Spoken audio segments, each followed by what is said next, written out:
Parce que la Tuilière, elle est à nous.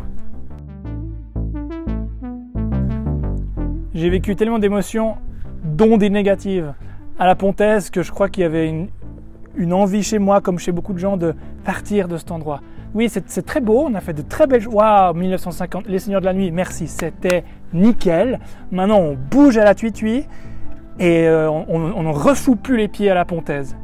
J'aime beaucoup la Tuilière, j'étais très excité à l'idée de l'inaugurer, d'être là le premier jour. Alors ça s'est fait en pleine pandémie, donc j'étais devant ma télé en train de faire « il n'y a personne, ça fait chier !» Donc je crois qu'il y a aussi un truc, il y a une attente qui s'est créée autour de ce stade qui était assez énorme. Et il y a un truc, je sais pas, c'est à chaque fois que je fous les pieds ici, il y a toujours ce truc de voilà, on a un vrai stade de foot pour le LS. Et franchement, ça fait méga plaisir. Et il y a même une partie de moi qui se dit, mais tu sais quoi, même s'il n'y a pas de match, je viens, je me pose là-haut, là je bois un truc, c'est sympa, je regarde le terrain. Même s'il n'y a pas de joueurs qui font des trucs dessus, c'est quand même un beau jardin. En fait, ce qui me fait dire que c'est un vrai stade de football, la Tuilière, c'est que où que j'aille, je vois. Je vois ce qui se passe. Ça fait un peu phrase de grand-papa qui dit « Oh, on voit pas le ballon ». Mais d'un côté, il y avait ça à la Pontaise où des fois... Pourquoi il y a un immense tartan rouge et puis des gens qui courent sur des haies entre moi et Rodrigo Tosi? Des références. Je sais pas, ça me frustrait. Ici, on peut pas être frustré, à part si le match se passe pas comme on veut. Mais disons, on voit tout. Il y a quelqu'un là-bas à l'autre rang qui peut me faire « Ouais, trou du cul », je peux faire « Yes, j'ai compris ce que tu as dit ». Pourquoi on se connaît pas? Mais voilà.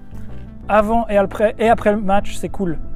C'est-à-dire que tu peux te pointer une heure avant, t'as des gens... En fait, ça devient une espèce de petite ville pendant, je sais pas, 5-6 heures. Tu viens plus tôt, tu peux t'acheter à boire. Enfin, c'est comme ça dans tous les stades, mais il y a un truc où bah, c'est cool, quoi. Déjà, c'est le nôtre. Et puis, je sais pas, tu croises des gens, tu bois une saucisse, tu manges une bière. J'ai inversé les verbes, ça me fait très plaisir. Après le match, on s'est fait défoncer. Et ben, c'est pas grave. Il y a des buvettes chauffées. Mais ça, l'hiver, mais c'est génial. À la Pontaise, on crevait de froid.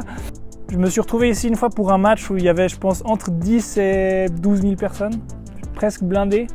Et il y avait un truc où ça m'a fait un peu des émotions. Ça m'a rappelé, en fait, la dernière fois que j'avais vécu ça, c'est quand j'étais allé voir l'Europa League du LS, genre à la Pontaise, où j'étais assis à une place qui d'habitude n'est même pas ouverte à la location.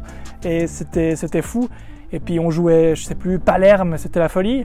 Et là, j'ai pu retrouver des émotions similaires ici, alors que c'était un match de championnat et qu'il y avait juste plein de gens qui étaient venus parce qu'on avait envie de vivre ça ensemble dans cet endroit super. Donc je pense qu'on est sur la pente ascendante, que ça va devenir de plus en plus cool. Et vous voulez en faire partie. On n'a pas payé pour faire de la pub, hein, ça m'est venu comme ça.